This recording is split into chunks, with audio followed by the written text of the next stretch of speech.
여기 멀리 중국에서 한국으로 온 30대 IT 개발자가 있습니다. 그는 중국 최고의 IT 기업에서 일하며 세상의 모든 기술을 알고 있다고 자부했습니다. 하지만 한국에서 마주한 예상치 못한 경험들은 그의 모든 믿음을 흔들어 놓았다고 하는데요. 대체 그는 한국에서 무엇을 보고 이토록 충격을 받았을까요? 사연을 통하여 함께 알아가 보도록 하겠습니다. 그 전에 잠깐 1초 만에 누를 수 있는 좋아요 버튼을 꾹 눌러주시면 영상 제작에 큰 힘이 됩니다. 그럼 바로 사연 시작하겠습니다. 안녕하세요. 저는 올해 38살인 싱야천이라고 합니다. 저는 알리바바 출신으로 현재 중국 최대 스마트시티 기업에서 개발팀장을 맡고 있습니다. 제가 근무하는 곳은 세계 AI 기술을 선도하는 기업으로 얼굴인식 기술과 스마트시티 솔루션에서 독보적인 위치를 차지하고 있어요. 1999년 마윈이 설립한 알리바바는 제게 늘 동경의 대상이었는데요. 저는 북경대학교 컴퓨터공학과를 졸업하고 2009년 치열한 경쟁률을 뚫고 알리바바에 입사했어요. 당시 알리바바는 중국 전자상거래의 혁신을 이끌면서 타오바오와 티모를 통해 중국 내수 시장을 장악하고 있었습니다. 제가 속했던 알리클라우드 팀은 세계 최대 규모의 클라우드 인프라를 구축하는 막중한 임무를 맡고 있었죠. 업계 최고 개발자들과 함께 일하며 저의 기술력도 급속도로 성장했습니다. 어릴 적부터 저는 중국의 위대함을 배우며 자랐어요. 5,000년의 역사를 가진 우리나라는 세계에서 유일무이한 문명국가이며 현재는 IT 기술에서도 세계를 압도하고 있다고 자부했습니다. 실제 중국의 모바일 결제 시스템은 이미 전 세계 시장의 절반 이상을 차지하고 있어요. 알리페이와 위챗페이는 현금 없는 사회를 실현했고 알리바바와 텐센트의 시가총액은 한국 전체 IT 기업의 시가총액을 훨씬 상회하고 있습니다. 저는 알리바바에서 근무하며 중국의 IT 기술이 세계 최고 수준이라는 확신을 더욱 굳게 가지게 되었어요. 제가 알리바바에서 근무할 때 개발한 스마트시티 시스템은 세계 최대 규모의 도시 관제 시스템이었어요. 수억 명의 시민들의 데이터를 실시간으로 분석하고 수만 개의 CCTV를 AI로 통제하는 이 시스템은 중국의 기술력을 전 세계에 입증했습니다. 우리가 개발한 시스템은 범죄 예방부터 교통흐름 최적화까지 도시의 모든 것을 완벽하게 제어할 수 있었어요. 실제로 2021년 알리바바의 시티브레인은 항저우시의 교통체증을 15% 감소시켰고 긴급 차량의 현장 도착 시간을 50% 단축시켰습니다. 상하이에서 근무하던 어느 날, 저는 한국과의 스마트시티 협력 프로젝트 책임자로 임명되었어요. 솔직히 말씀드리면 이해할 수 없는 인사발령이었습니다. 중국 정부가 왜 한국과의 협력을 추진하는지 의문이었어요. 지난해 기준 중국의 AI 관련 특허 출원은 11만 건으로 한국의 10배가 넘었고 스마트시티 시장 규모는 30배 이상 차이가 났습니다. 한국은 삼성이라는 기업 하나 외에는 내세울 만한 것이 없는 나라였고 화웨이, 알리바바, 텐센트와 비교하면 한국의 IT 기업들은 규모면에서 한참 뒤처져 있다고 생각했기 때문이죠. 우리 중국은 이미 선전, 항저우, 충칭 등 500개 이상의 도시에서 스마트시티 프로젝트를 진행하고 있었습니다. 세계은행도 중국의 스마트시티 기술을 극찬했고 유럽과 중동의 여러 국가들이 중국의 기술 도입을 검토하고 있었어요. 이런 상황에서 굳이 한국과 협력할 필요성을 전혀 느끼지 못했습니다. 더구나 중국의 선전이나 항저우 같은 도시들은 이미 완벽한 스마트시티 시스템을 구축하고 있었습니다. 안면인식 결제는 물론 AI 기반의 교통통제 시스템, 빅데이터를 활용한 도시 관리까지 중국의 기술력은 이미 세계 최고 수준이었습니다. 반면 한국은 아직도 교통카드로 버스비를 내는 수준에 머물러 있다고 생각했습니다. 이런 생각을 하며 한국행 비행기에 올랐을 때 저는 이번 프로젝트가 그저 형식적인 국제 협력에 불과할 것이라 여겼습니다. 중국의 선진 기술을 한국에 전수해주는 정도라고 생각했죠. 비행기 안에서 저는 중국의 스마트시티 관련 통계 자료들을 다시 한번 훑어보았습니다. 중국의 모바일 결제 시장 규모는 한국의 몇십 배이며 AI 관련 특허 출원 건수는 8배 이상이었습니다. 인천공항에 도착하기 전 저는 제 태블릿으로 중국의 스마트시티 현황을 정리한 프레젠테이션을 다시 한번 검토했습니다. 이런 기술력을 가진 우리가 한국에서 배울 것이 과연 있을까 하는 의구심이 들었어요.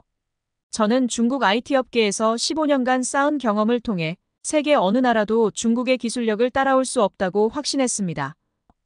화웨이의 5G 기술, 알리바바의 클라우드 컴퓨팅, 바이두의 AI 기술, 이 모든 것이 이미 세계 최고 수준이었기 때문이죠.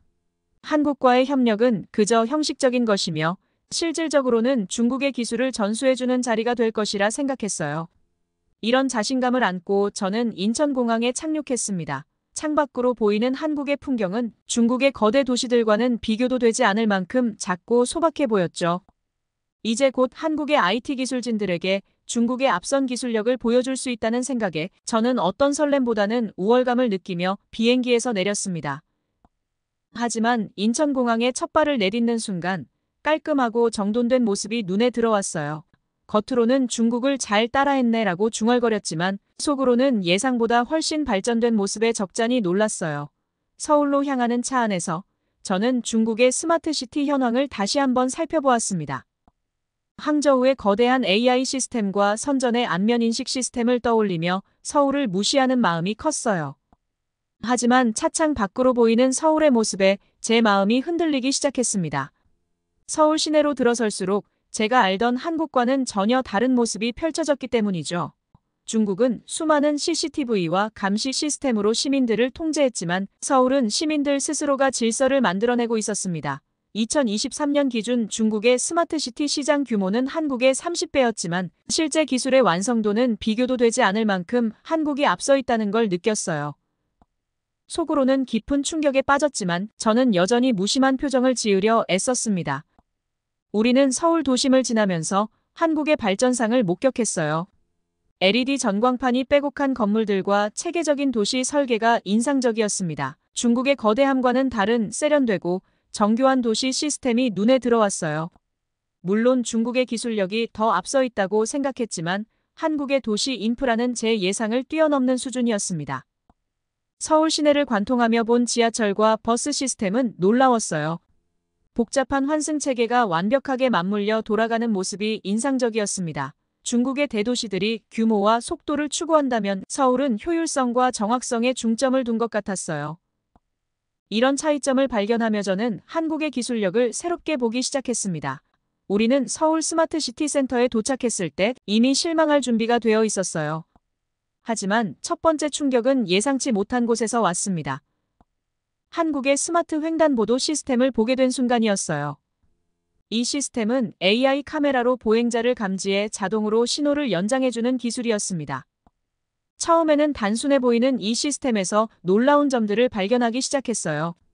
우선 AI의 정확도가 믿기지 않을 정도로 높았습니다. 중국의 AI는 수많은 데이터를 필요로 했지만 한국의 AI는 적은 데이터로도 정확한 판단이 가능했어요.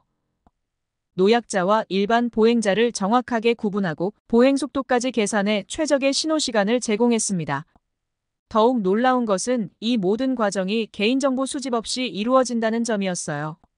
중국의 시스템은 모든 시민의 얼굴을 인식하고 개인정보를 수집하는 방식으로 작동했지만 이로 인한 프라이버시 침해 문제가 끊임없이 제기되었습니다. 반면 한국의 시스템은 개인을 특정하지 않고도 효율적으로 작동했어요. 이는 기술의 방향성 자체가 다르다는 것을 의미했습니다. 중국의 스마트시티가 통제와 관리에 중점을 둔다면 한국은 시민의 편의와 안전에 초점을 맞추고 있었어요. 중국의 시스템은 거대하고 복잡했지만 실제 시민들의 만족도는 그리 높지 않았습니다. 그러나 한국의 스마트 횡단보도는 단순하면서도 실용적이었고 시민들의 일상에 실질적인 도움을 주고 있었어요. 게다가 한국의 시스템은 유지보수가 쉽고 비용 효율성도 뛰어났습니다. 중국의 경우 시스템 하나를 운영하는데 수십 명의 인력과 막대한 비용이 필요했지만 한국의 시스템은 최소한의 인력으로도 완벽하게 작동했어요. 이런 효율성의 차이는 기술력의 격차를 여실히 보여주는 것이었습니다. 더욱 인상적인 것은 시스템의 실용성이었는데요. 교통약자보호구역 23개소에 설치된 이 시스템은 실제로 보행자 사고율을 40% 이상 감소시켰다는 통계가 있었습니다. 투자 대비 효율이 놀라울 정도로 높았어요. 시스템의 세부 기능들을 살펴보면서 저는 점점 더 큰 충격을 받았습니다. 보행자의 움직임을 분석하는 AI 알고리즘의 정교함, 날씨와 시간대별로 최적화된 신호 제어 시스템, 그리고 모든 것이 실시간으로 작동하는 안정성까지 이 모든 것이 완벽하게 조화를 이루고 있었어요. 중국의 시스템이 통제와 감시에 중점을 둔 것과 달리 한국의 시스템은 시민의 안전과 편의에 초점을 맞추고 있었습니다. 이는 단순한 기술의 차이를 넘어 철학의 차이였어요. 처음으로 저는 규모만이 전부가 아니라는 것을 깨닫기 시작했습니다. 이 시스템을 보면서 제 자신의 기술관을 되돌아보게 되었어요. 첨단 기술이 반드시 복잡하고 거대한 것만은 아니었습니다. 때로는 작지만 섬세한 기술이 더 큰 가치를 만들어낼 수 있다는 것을 한국의 스마트 횡단보도가 보여주고 있었어요. 이런 생각들이 제 마음속에서 교차하는 동안 저는 점점 더 한국의 기술력에 대해 호기심을 느끼기 시작했습니다. 이것이 단순한 우연이 아닐 것이라는 직감이 들었어요. 그리고 이 직감은 곧 현실이 되었습니다. 스마트 횡단보도 시스템을 살펴본 후 저는 서울시의 또 다른 혁신적인 기술을 보게 되었어요. 가을에 쌀쌀한 바람이 불어오는 가운데 서울시가 준비하고 있는 겨울철 도로 열선 시스템에 대한 브리핑을 받았습니다. 처음에는 단순한 도로 난방 시스템이라 생각했지만 이 기술의 깊이는 제 예상을 완전히 뛰어넘었어요. 중국도 도로 결빙 방지 시스템을 개발하려 했지만 결국 인력에 의존하거나 값비싼 화학 물질을 뿌리는 수준에 머물러 있었습니다. 이런 방식은 비용도 많이 들고 효율성도 떨어졌어요. 하지만 한국의 도로 열선 시스템은 완전히 달랐습니다. 도로 포장체 내에 매설된 전기 케이블이 자동으로 작동하면서 도로의 결빙을 막는 이 시스템은 놀라울 정도로 정교했어요. IoT 센서가 기온과 노면 상태를 실시간으로 감지하여 자동으로 작동하는 모습을 보며 저는 중국의 낙후된 제설 시스템이 부끄러워졌습니다. 우리는 아직도 수많은 인력을 동원해 소금을 뿌리는 수준에 머물러 있었어요. 더욱 인상적인 것은 이 시스템의 친환경성이었습니다. 중국은 제설 과정에서 매년 수십만 톤의 화학 물질을 사용하고 있었고 이로 인한 환경 오염이 심각한 문제로 대두되고 있었어요. 하지만 한국의 도로 열선은 환경 부담을 최소화하면서도 높은 효율성을 보여주었습니다. 이런 기술적 차이를 보며 저는 기술 발전 방향에 대해 깊은 회의감이 들었어요. 중국은 항상 규모와 속도만을 추구했지만 정작 시민들의 실생활과 환경을 위한 섬세한 기술 개발에는 소홀했다는 것을 인정할 수밖에 없었습니다. 한국의 이런 섬세한 기술력을 보며 진정한 기술 발전이 무엇인지 다시 한번 생각하게 되었어요. 2022년 아시안 스마트 시티 컨퍼런스에서 이미 세계적 주목을 받은 이 기술은 실제로 놀라운 성과를 보여주고 있었는데요. 말레이시아를 비롯한 아시아 각국이 벤치마킹을 요청했다는 사실에 저는 깊은 충격을 받았습니다. 그동안 중국의 스마트 시티만이 세계 최고라고 자부했던 제 생각이 너무나 편협했다는 것을 깨달았어요. 시스템의 실용성은 더욱 놀라웠습니다. 서울시는 2024년까지 모든 제설 취약 구간에 이 시스템을 설치할 계획이라고 했어요. 반면 중국은 수천억 위안을 들여 거대한 스마트 시티를 건설하고 있지만 정작 시민들의 일상적 불편은 해결하지 못하고 있었습니다. 이런 차이를 보며 저는 깊은 자괴감을 느꼈어요. 비용 효율성 측면은 더욱 충격적이었습니다. 중국은 매년 수십만 명의 인력과 천문학적인 비용을 투입하고 있었지만 결빙 사고는 오히려 증가하고 있었어요. 하지만 한국의 도로 열선 시스템은 최소한의 비용으로 최대의 효과를 내고 있었습니다. 시스템 운영 데이터는 더욱 놀라웠어요. 도로 열선 설치 구간의 교통사고가 90% 이상 감소했다는 통계를 보며 저는 중국의 화려하지만 실속 없는 스마트 시티 정책이 부끄러워졌습니다. 중국은 겉모습에만 치중하는 것에 반대로 한국은 시민의 생명과 안전을 먼저 생각했어요. 이제야 저는 왜 해외 언론들이 한국의 스마트 시티 기술에 주목하는지 이해할 수 있었습니다. 중국이 추구하던 거대함과 화려함이 아닌 효율성과 안전성에 초점을 맞춘 한국의 접근 방식이 진정한 미래였어요. 이런 깨달음은 제 가슴을 무겁게 만들었습니다. 스마트 시티 기술을 둘러본 다음 날, 저는 한국의 파트너 기업을 방문하게 되었어요. 회사에 들어서는 순간부터 중국과는 완전히 다른 분위기를 느낄 수 있었습니다. 중국 기업들의 위압적이고 수직적인 분위기와는 달리 이곳은 밝고 자유로운 기운이 가득했어요. 회의실에 들어서자 직급과 상관없이 모든 직원들이 자유롭게 의견을 제시하는 모습이 인상적이었습니다. 중국에서는 상상도 할 수 없는 광경이었어요. 우리는 늘 상사의 의견에 무조건 따르는 것이 미덕이라고 생각해왔습니다. 하지만 이곳에서는 신입 사원도 자신의 생각을 당당하게 말하고 있었어요. 기술 개발 프로세스도 달랐습니다. 중국이 빠른 성과를 위해 무리하게 일정을 추진한다면 한국은 철저한 검증과 테스트를 거쳐 완성도를 높이는 데 집중했어요.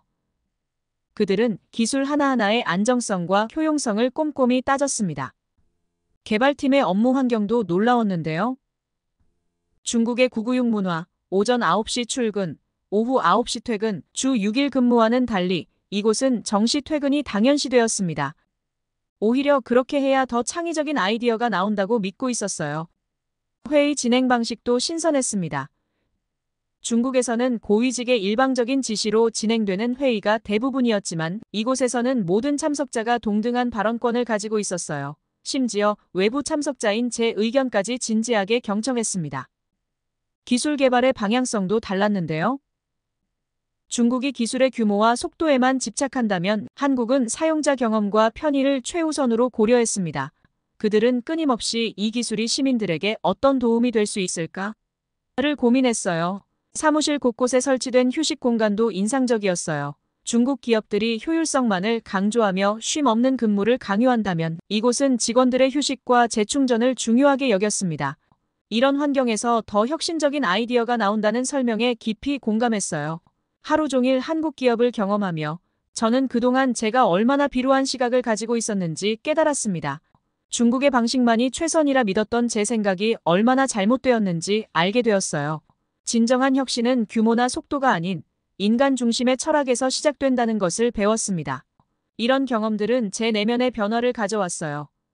더 이상 중국의 방식만이 옳다고 믿지 않게 되었습니다.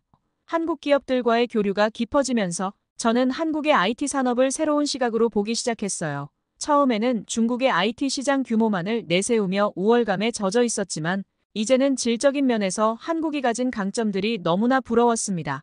삼성전자는 세계 최대 전자제품 제조업체로서 스마트폰과 반도체 분야에서 독보적인 기술력을 가지고 있었어요.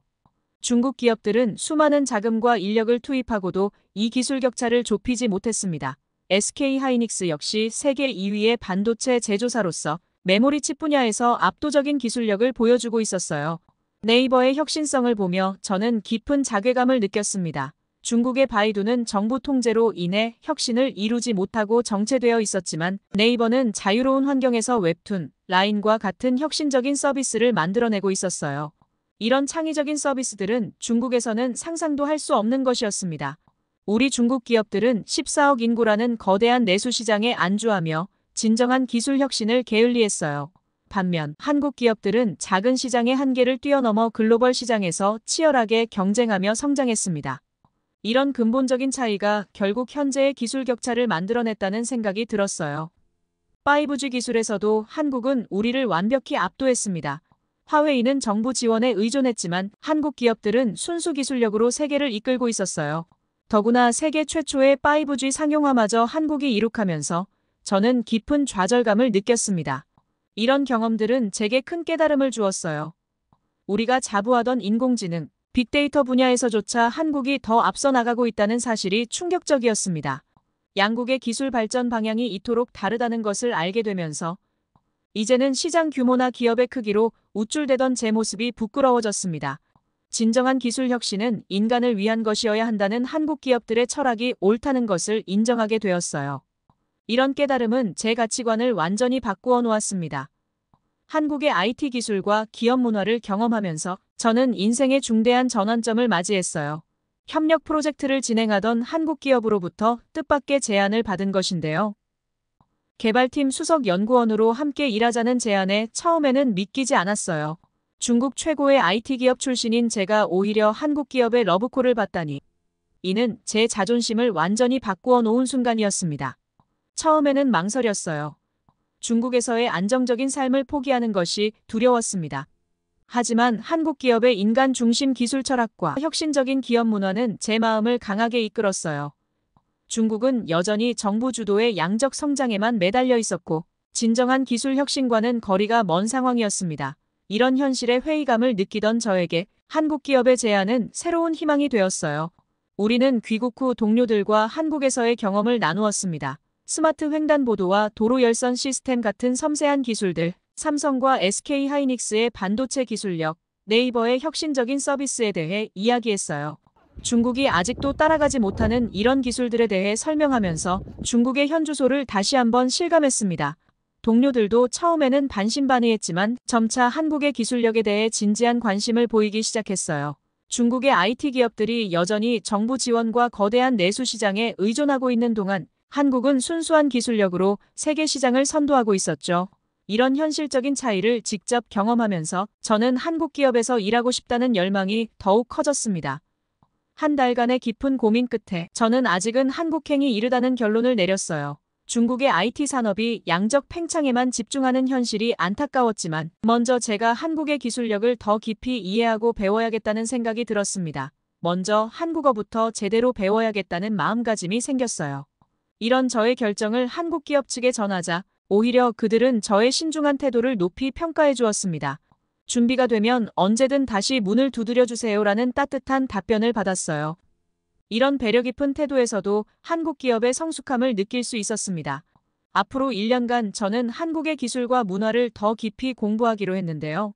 주말마다 한국어 학원에 다니기 시작했고 한국 IT 기업들의 기술 개발 사례를 체계적으로 연구하고 있어요. 이는 제게 새로운 도전이자 성장의 기회가 되고 있습니다. 언젠가는 꼭 다시 한국 기업의 문을 두드리고 싶어요. 그때는 지금보다 더 준비된 모습으로 양국의 기술 발전에 진정으로 기여할 수 있는 사람이 되어 있을 것입니다. 한국의 혁신적인 기술 문화는 제게 새로운 꿈과 목표를 주었어요. 이제 저는 매일 아침 한국의 IT 뉴스를 찾아보며 하루를 시작합니다. 한국의 기술 발전 속도는 여전히 놀랍고 그들의 혁신은 끊임없이 저를 자극하고 있죠. 스마트시티 분야에서도 한국은 계속해서 새로운 기준을 만들어내고 있어요. 요즘 매주 토요일 한국어 학원에 다니면서 저는 한국의 문화와 사고방식도 조금씩 이해하게 되었어요. 기술의 발전은 결국 그 사회의 문화와 철학에서 비롯된다는 것을 깨달았습니다. 한국의 기술력이 세계 최고인 이유를 이제는 조금은 알 것 같아요. 언젠가는 제가 배운 것들을 바탕으로 양국의 기술 교류에 작은 보탬이 되고 싶어요. 그때까지 저는 계속해서 배우고 성장하겠습니다. 이번 한국 방문은 제 인생에서 가장 값진 경험이 되었어요. 한국의 기술력과 철학은 앞으로도 저의 롤모델이 될 것입니다. 끝까지 제 이야기를 들어주셔서 감사합니다. 모두 안녕히 계세요. 오늘의 사연 어떻게 들으셨나요? 싱야천의 이야기는 우리에게 많은 생각할 거리를 던져주었습니다. 자신만의 확고한 믿음 속에 살아가던 한 사람이 예상치 못한 경험을 통해 겪게 된 내면의 변화가 인상적이었어요. 수치와 규모로만 세상을 판단하던 그의 시선이 점차 본질적 가치를 향해 변화해가는 모습이 깊은 울림을 주었습니다. 작은 일상 속 기술들에서 발견한 섬세함, 새로운 기업 문화 속에서 마주한 충격적인 깨달음, 그리고 그 속에서 자신의 한계를 인정하고 더 큰 성장을 꿈꾸게 된 싱야천의 여정은 우리에게도 많은 질문을 던져주었어요. 우리가 미쳐보지 못했던 가치들은 무엇일까요? 여러분의 생각을 아래 댓글에 남겨주세요. 그리고 감동적인 사연을 주변 사람들과 공유하고 함께 이야기 나눠보세요. 마지막으로 1초밖에 걸리지 않는 구독과 좋아요, 알림 설정은 영상 제작에 큰 힘이 됩니다. 지금까지 감동을 담아 여러분께 진심을 전하는 감동 담기였습니다. 오늘 하루도 행복한 하루 보내세요.